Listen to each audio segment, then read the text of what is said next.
প্রিয় বন্ধুরা, আমি আজকে আপনাদেরকে এমন একটা টিপস শেখাবো যেটা আপনাদের ছোট ছোট বাচ্চাদের, বিশেষ করে play, nursery, KG school, kindergarten school, এইসব বাচ্চাদের ক্ষেত্রে এটা অনেক বেশি উপকারী। তো আমি আজকে যেটা শেখাবো সেটা হচ্ছে যে খুব সহজে ৯-এর ঘরের নামতা শিখে রাখার পদ্ধতি।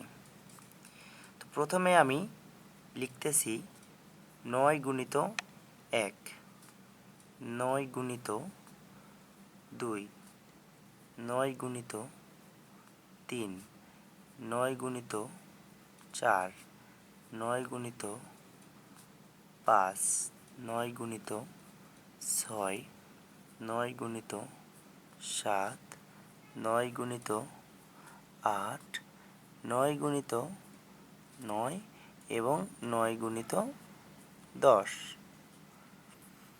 তো এখন সবচাইতে সহজভাবে শিখে রাখার যে পদ্ধতিটা সেটা হচ্ছে, প্রথমে আমরা কি লিখব? ০ থেকে ৯ পর্যন্ত সাজিয়ে লিখব। ০, ১, ২, ৩, ৪, ৫, ৬, ৭, ৮, ৯। তো এখন সবচাইতে মজার ব্যাপার এবং শিখে রাখার জন্যে সবচাইতে সহজ পদ্ধতি যেটা, সেটা হচ্ছে এই ০ থেকে ৯ পর্যন্ত আমি আবার লিখব, কিন্তু শুধু উল্টা করে।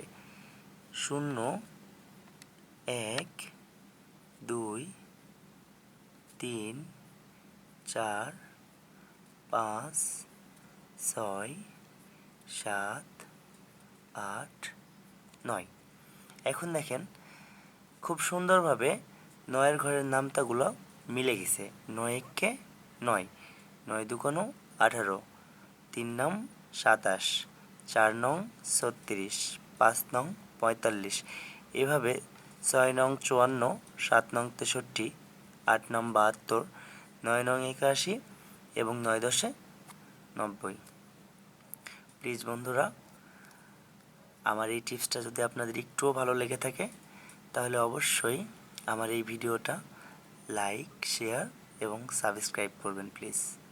ধন্যবাদ।